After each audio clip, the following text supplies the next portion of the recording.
beer? You can have your beer in a minute. Or 15. Okay. So, yes, I was stalking you. I watched your 2016 TED Talk. You're trolling me, not stalking me. Many times. I read your political manifesto when you came back to government.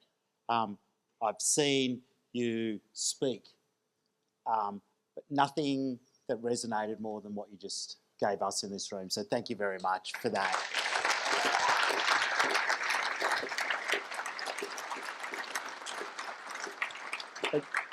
You know, this is a great privilege to be able to sit here and have this conversation, and the conversations that anyone has had since you arrived a couple of days ago that's had the chance to meet with you, it's blown us away in terms of the authenticity and depth and spirituality that you bring to the conversation and to what you communicated to us.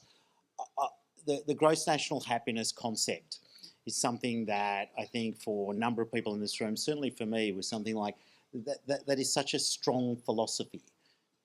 When you travel to places like Australia, when you see a country like this and many others that you travel to, do you think that gross national happiness is compatible with gross domestic product? Do you think they're mutually exclusive? Do you think you can merge those two ways of governing?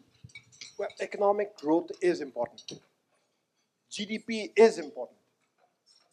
But the question should be GDP for what? Economic growth for what? And if you can't answer that question, you need to do some soul searching. It must serve a purpose. If the sole purpose of GDP is to enhance GDP, that doesn't make sense. The purpose of enhancing GDP must be for a larger purpose. The simplest one is to enhance happiness and well-being of our people. To begin with, happiness and well-being of oneself, one's family, one's immediate community, and then by extension, the country at large, and if you're generous, the world. So GDP must serve a purpose. So it is compatible. So, because you know that I troll you, I read a speech you gave at the United Nations last September, which was a very significant milestone in your country. In 1971, Bhutan became a member of the United Nations as a least developed country, with some of the indicators being one of the most least developed countries. But in September last year, you graduated from that status. How did you go on that journey from the literacy and infant mortality and all of those indicators to take you to that? Leadership. Enlightened leadership of our kings. In one generation, our people have made unprecedented progress. Remember, Bhutan is one of the poorest countries in the world by any standard, even today. Our entire GDP is just $2.9 billion. However, in one generation, literacy rates increased from 16%, youth literacy I'm talking about, 16% all the way to 99%. Today, almost every youth has had the benefit of modern education, can speak a modern global language, and can engage with anywhere in the world. And you won't be surprised to find that there are many Bhutanese in your midst studying and working here.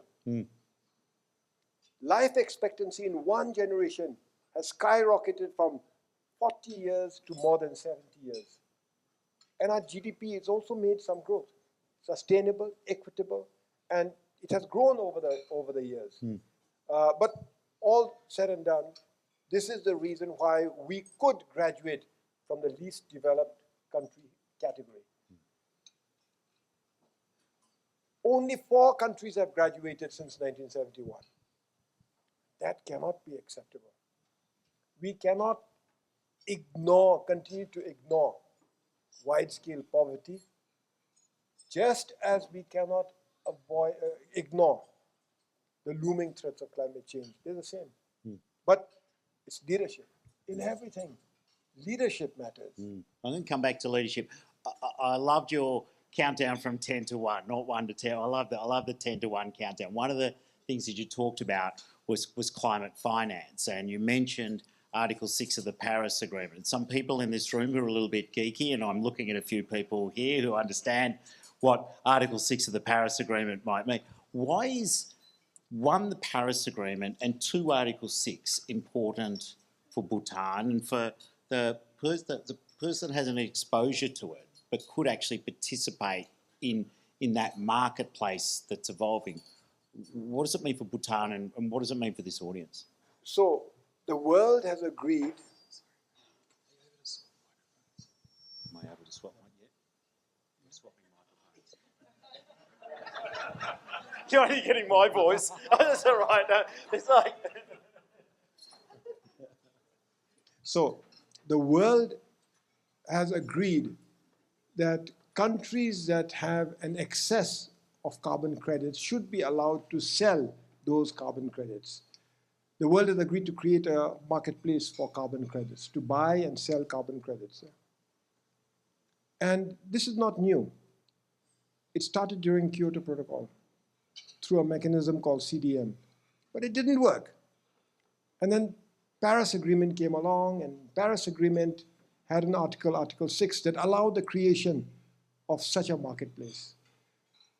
This is important for all of us in a collective fight against climate change, because any project that sequesters carbon or reduces emissions of carbon is recognized, and you can gather credits and sell it in the carbon marketplace. So Article 6 is supposed to create a vibrant marketplace, a workable marketplace for carbon that the CDM mechanism failed. This is important for all of us. It's also important for Bhutan because, as I mentioned earlier, we are a net heavy carbon sink, and we are a poor country. So we have the opportunity to sell some of our credits. Unless this marketplace works, unless Article 6 works, we are not going to be rewarded, nor is there going to be incentive for large companies, polluting companies, to offset the carbon, and large companies to invest, investors to invest in projects that will sequester or minimize carbon emission. So this is why Article 6 is very important.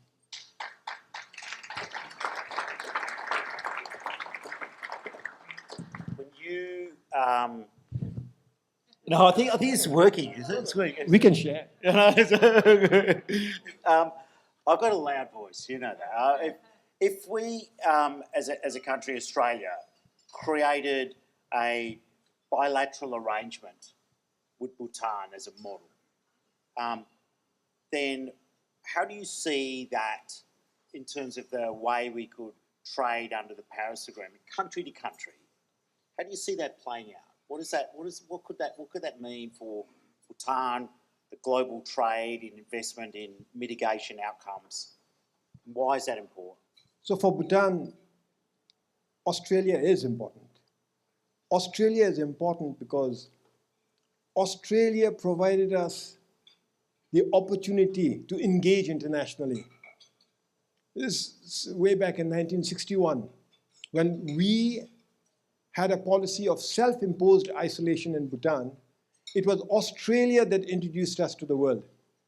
In 1962, we had a delegation come here, all women, by the way, all women, and they were introduced by the then Premier of Australia to the Colombo Plan. And the Colombo Plan was our first entry into the International Committee of Nations. And so we are very grateful to Australia. Today, we have many young men and women who are studying in Australia, who are working in Australia, and therefore we are very grateful. I think we can further this partnership through signing a bilateral agreement to implement Article 6 arrangements between Australia and Bhutan. Whenever you're ready, I'm willing to sign. However, we don't need to wait to sign. Come and visit Bhutan. See for yourself whether we have carbon credits. I mean, see the nature, see the forests. Yeah, look at how polluted or not we are, and decide for yourself whether you want to buy carbons from us, even if it is just a voluntary purchase, even if it doesn't offset your carbon. Come and be a part, what I called earlier, be a part of our journey. And you can invest. You can invest in carbon projects, in hydropower, for instance, or in solar projects, or in energy transition projects. Fiona has almost agreed to invest in sustainable aviation fuel in Bhutan. So, you invest in these high-yielding carbon projects, we benefit. Our economy is strengthened, and we can protect our country and protect our natural assets. You benefit because you acquire carbon credits, but more importantly, much, much more importantly, you do good. I'm going to switch tack a bit. You sit. I'm going to take it. I'm going to take it back. I'm going to take it. Bhutan sits geographically between two world powerhouses, India and China. You have two countries that are voracious in their economic development. You head a government and sit between those two effectively competing entities. What's that like?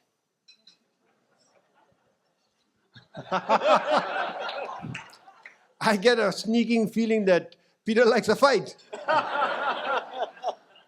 We have good relations all around. So with China, our relations are cordial. With India, our relations are a role model of friendship between two neighbors, one large and one small. We are extremely close.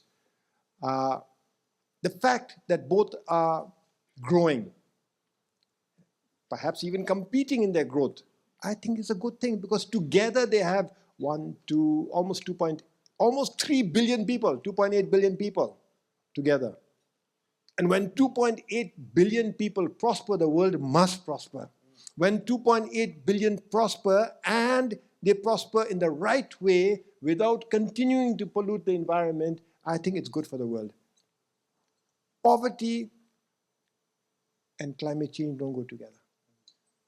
The more people who are not stuck in poverty, the better it is for our environment and better our prospects at fighting climate change. So, two large countries, both developing, both growing, I think it's good news all around. When you take us inside the conversation you would have with someone like Prime Minister Modi or his foreign affairs officials, and you talk about things like the Gala mindfulness city, how do they see Bhutan? What's the relationship? What's that conversation like? What's important in that dynamic that you find when you're talking about the potential for investment in Bhutan from a friend and partner like a country like India? Yeah, you mentioned it. Friend, partner, Gyeongju Mindfulness City is important for Bhutan, and we have complete support of the Indian leadership, partly because it is important for India too, to have such a special administrative region, a region that has its own government, that has its independent lawmaking system, that has a separate judicial system. This, by the way, is the only special administrative region that is created deliberately by a country. One country, two systems, but deliberately. Other special administrative regions around the world are the legacies of colonialism. So there's a great deal of respect for this project from India, especially because it is a project of our king. It is a royal vision. But also because it benefits not just Bhutan, it will benefit all of India, and especially the state of Assam. which shares a border with the Gala Mindfulness City. You talk about the inspiration of enlightened leadership. As a head of government, you travel around the world, World Economic Forums, UN, General Assemblies. Who is it when you meet in the world, what other world leader do you look up and go, wow, they're inspiring. They've got enlightened leadership. Don't say Donald, but you can if you want. But when you meet other heads of government and world leaders, who's really impressed you? Okay, jokes aside, I'm not joking, okay? Peter, you impressed the hell out of me.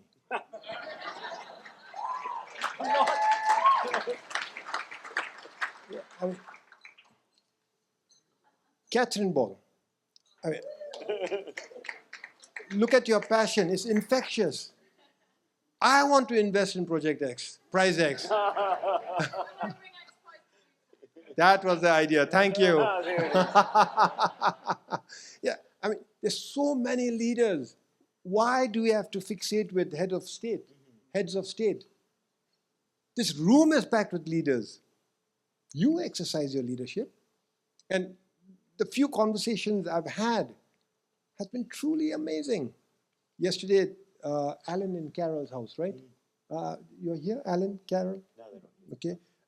Wonderful discussions, and everyone around that table, leaders,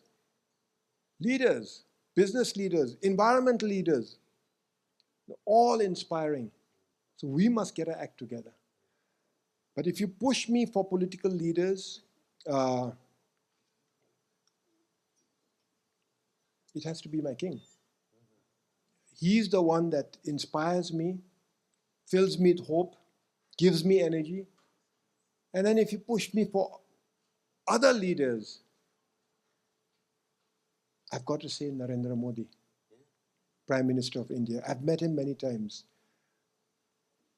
What he's doing for India and the region and how he's contributing to the world is absolutely remarkable.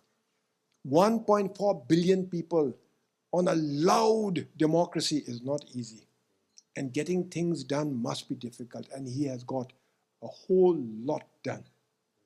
So I am in full admiration of him, to the extent that I refer to him as my elder brother and my mentor. We need an enlightened king in Australia, just quietly. I'm not talking about Charles. We kind of need a king. I'd be careful if off with Peter's They still do that? He's a king. He can do that. You've been so generous with your time. You've been so authentic in your interactions. We don't get this audience, who I agree with you, is filled with leaders. I totally agree with you. I'm as privileged as anyone to interact with many of the people in this room on a regular basis. But when we come together like this, we do also benefit from the inspiration that we all need. Times are tough, times are difficult. The world's complex, things are changing. There's a lot of headwinds. Where do you get your inspiration? Besides the king, how do you draw on that, your spirituality or religion? What else do you draw on? My wife. Oh, that's good. And our children. And Peter, I can't say your partner, but I can say your children. Yeah, it is the youth. Children, Yes. like 3 of mine are down It's our youth, our future, that must inspire us. Otherwise, what's there to live for? As I say, you've been so generous with your time. It's hard to believe that you're the Prime Minister of a country and we get to have this level of intimacy and connection when some of our political leaders, with all of the sort of sort of fluff that goes around them. It's so refreshing to actually so refreshing to actually have this kind of conversation. One final request, and I know you've put it in the room in some way already, but what advice do you give to people in this room who are leaders, who are inspirational people in their own right? What advice do you give them to be able to maintain the rage, to keep the mission, and to keep pursuing their own purpose? I'm not here to give advice. My advice will be forgotten. It's not relevant to you. But please remember our story. I shared with you our story. Think about our story and remember that number one on that list is leadership. And remember that each and every one of you are leaders. Exercise that leadership. Leadership, the exercise of leadership is difficult. You need to be wise, you need to be courageous, and you need to be compassionate. What I call enlightened leadership. Go for it. If you can, come and visit me. Yeah. Visit Bhutan. See our journey, experience our journey. Engage with our spirits.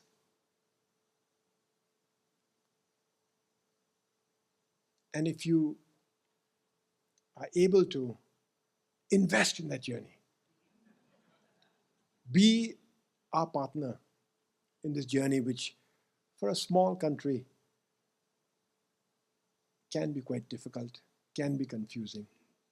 So leadership, come and visit me, and then come and invest in us. And no stalking or trolling. Ladies and gentlemen, can you please thank Honourable Prime Minister Tshering Tobgay. Thank you.